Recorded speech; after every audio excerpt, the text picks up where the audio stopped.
ಜಯತೀರ್ಥ ಅವರು ಅನ್ನೋ ವ್ಯಕ್ತಿತ್ವ ನಮ್ಮ ಜೀವನಕ್ಕೆ ಬಂದಮೇಲೆ ಅದುವರೆಗೂ ಕ್ರೈಸ್ಟ್ ಕಾಲೇಜಲ್ಲಿ ಯಾವುದೋ ಹಿಂದಿ ಹಾಡುಗಳಿಗೆ ತಮಿಳ್ ಹಾಡುಗಳಿಗೆ ಡ್ಯಾನ್ಸ್ ಮಾಡಿಕೊಂಡು ಎಂಜಾಯ್ ಮಾಡ್ತಿದ್ದಂಥ ಹುಡುಗ ನಾನು. ಅವರ ಪರಿಚಯ ಆದಮೇಲೆ ಜನಪದ ಅಂದರೆ ಏನಂತ ಗೊತ್ತಾಯಿತು. ನಿಜವಾಗ್ಲೂ ಹೇಳಬೇಕು ಅಂತ ಹೇಳಿದ್ರೆ ಜಾನಪದ ಅರಿವೇ ಇರಲಿಲ್ಲ ನನಗೆ. ಬಹುಶಃ ನಾನು ಕೇಳಿದ ಒಂದೇ ಹಾಡು ಚೆಲ್ಲಿದ್ರು ಮಲ್ಲಿಗೆ ಇರ್ಬೋದೇನೋ ಅಥವಾ ಭಾಗ್ಯದ ಬಳೆಗಾರ, ಈ ಎರಡು ಹಾಡು ಬಿಟ್ಟರೆ ಬೇರೆ ಹಾಡುಗಳು ಗೊತ್ತಿಲ್ಲ ನಮಗೆ. ಜಯತೀರ್ಥ ಅವ್ರ ಜೊತೆ ಸೇರ್ಕೊಂಡ್ಮೇಲೆ ಆ ಒಂದು ಮಾಧ್ಯಮ ಸಂಸ್ಥೆ ಅಲ್ಲಿ ಯಾವಾಗಲೂ ಹೋದಾಗ ಭಾವಗೀತೆಗಳು, ಸಿ ಅಶ್ವತ್ಥರ ಪರಿಚಯ ಡೈರೆಕ್ಟಾಗಿ ಗೊತ್ತಿಲ್ಲ, ಬಟ್ ಅವರ ಹಾಡುಗಳ ಮೂಲಕ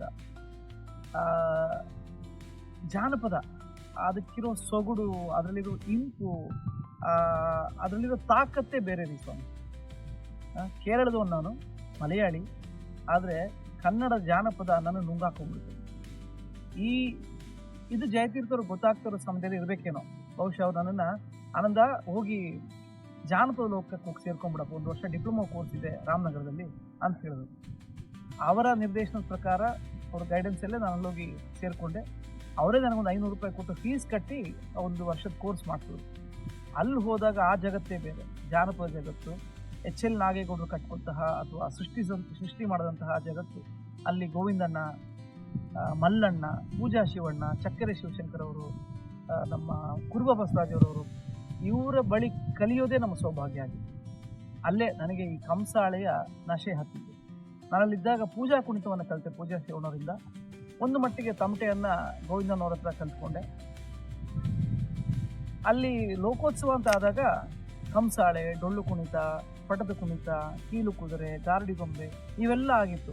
ನಾವೆಲ್ಲ ವಿದ್ಯಾರ್ಥಿಗಳು ಅಲ್ಲಿ ಅದಕ್ಕೋಸ್ಕರ ಕೆಲಸ ಮಾಡಬೇಕಾಗಿತ್ತು. ಹಾಗೂ ಅವತ್ತಿದ್ರೆ ನಾವೇ ಮೇನ್ ಆಡಿಯನ್ಸ್ ಕೂಡ. ಅಲ್ಲಿ ಕಂಸಾಳೆ ಆಯಿತು, ಆದರೆ ನಶೆ ಹತ್ತಿತ್ತು ಸ್ವಾಮಿ. ಹೆಂಗಾದರೂ ಮಾಡಿ ಇದೊಂದು ಕಲೆಯನ್ನು ಕಲಿಬೇಕು, ಇದೊಂದು ತಿಳ್ಕೊಬೇಕು ಅಂತ ಹೇಳಿ ತುಂಬ ಕಷ್ಟಪಟ್ಟೆ.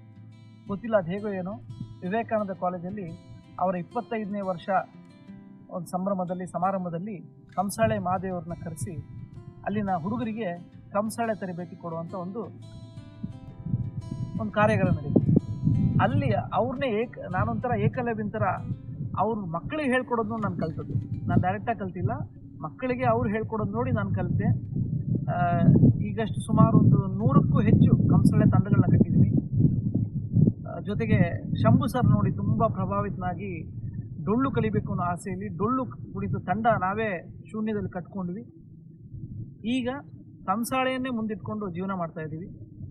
ಬೀದಿ ನಾಟಕಗಳ ಸಮಯ ಸ್ವಲ್ಪ ಕಷ್ಟ ಆಗಿದೆ. ಇತ್ತೀಚೆಗೆ ಯಾರು ನಾಟಕಗಳಿಗೆ ಬರ್ತಿಲ್ಲ, ಬೀದಿ ನಾಟಕ ನೋಡೋಕ್ಕಾಗ್ತಿಲ್ಲ. ನನ್ನ ಇವತ್ತಿನ ಮಟ್ಟಿಗೆ ಸರಿಸುಮಾರು 4000 ಬೀದಿ ನಾಟಕಗಳು ಮಾಡಿದ್ದೇನೆ.